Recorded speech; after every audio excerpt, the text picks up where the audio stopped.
Well, good morning, brothers and sisters at Grace Bible Chapel. Another week is upon us.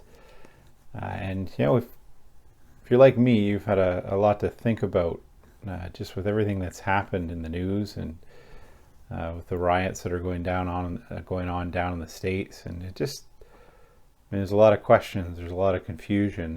And how do we respond and how do we react as Christians? Because we do want to represent the Lord in a good way, in any way that we can. We want to be able to be honest about who He is and about our own faith. And I've just been thinking about that.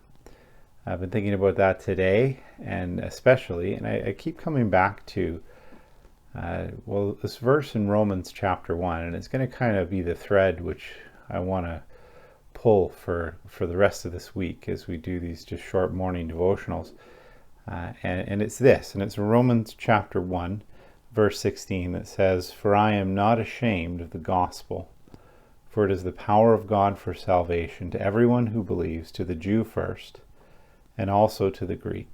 For in it the righteousness of God is revealed from faith, for faith, as is written, the righteous shall live by faith." And just, I think it's so important for us as believers, as Christians, as children of God, in these times that are confusing, and there's so many political agendas, there's so many social agendas, that we need to really get back to the basics of what we're all about and what's really important. And Paul just touches on this in the first chapter in Romans, and he continues to expound upon it throughout the rest of the book of Romans, that he's not ashamed of the gospel, for it's the power of God unto salvation to those who believe. That really is what we're all about, isn't it? That we need to be for the gospel. It can be very easy to be about what we're against, and sometimes as Christians, as a group, we're criticized by the world for that, by being known for the things that we're against. And it shouldn't be that way for us. It doesn't mean that we can't be against things that are hateful to God or that God hates. But what we should be known for is the gospel. The good news of the gospel. That's what the word means, isn't it? It's evangelion, the good news, the celebratory news. That the war, it's the way it has been used. There's two different vernaculars or way that word of good news has been used that I've read about. One is to announce the victory of a war, that the battle's over and we've won and our side has won, where the runner would come and announce to the city that it's been won, that the victory is won. And the other way it's been used is to announce the arrival of a king, to announce that the king is coming, that he's here. That's the evangelion, the good news.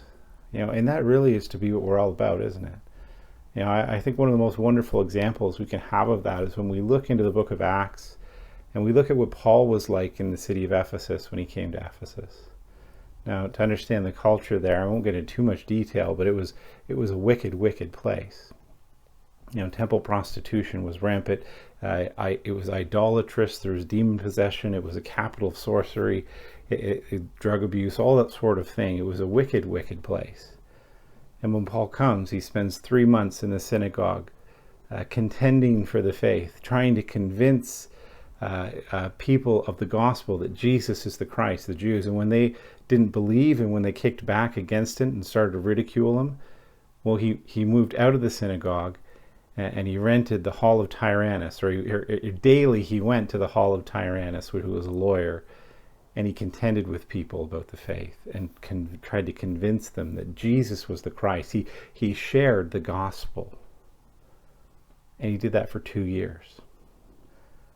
And for 2 years, it's so much so that it tells us in Acts that everyone in Asia and in the provinces around heard the good news of the gospel, heard the word of the Lord because of the work that Paul did. Now, he could have come and he could have spoken out against the culture, couldn't he have? could have spoken against the idolatry. He could have spoken against the temple prostitution. He could have spoken into the culture. He could have done all that, but he didn't. It's not what he was there for. He was there to preach the good news of the gospel. And we can't lose focus of that. We can't lose sight of that that is what we are to do as believers, because it is the power of God unto salvation to those who believe. That's our goal, is that people would come to believe in faith in the Lord Jesus Christ, and that they would be saved. It's the power of God unto salvation to the Jew first and then to the Greek. And that being said, the reason that's there is simply because Jesus came to the Jews first. He was a Jew. The message was to the Jew first, and then right after to the Greek. And I love the second verse here. It says, for in it, the gospel, for in the gospel, the righteousness of God is revealed from faith, for faith, as it is written, the righteous shall live by faith.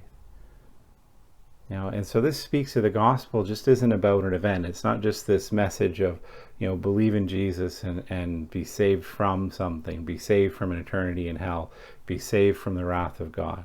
Although that's true, it's a life that you're saved to, that you are saved to a life of faith.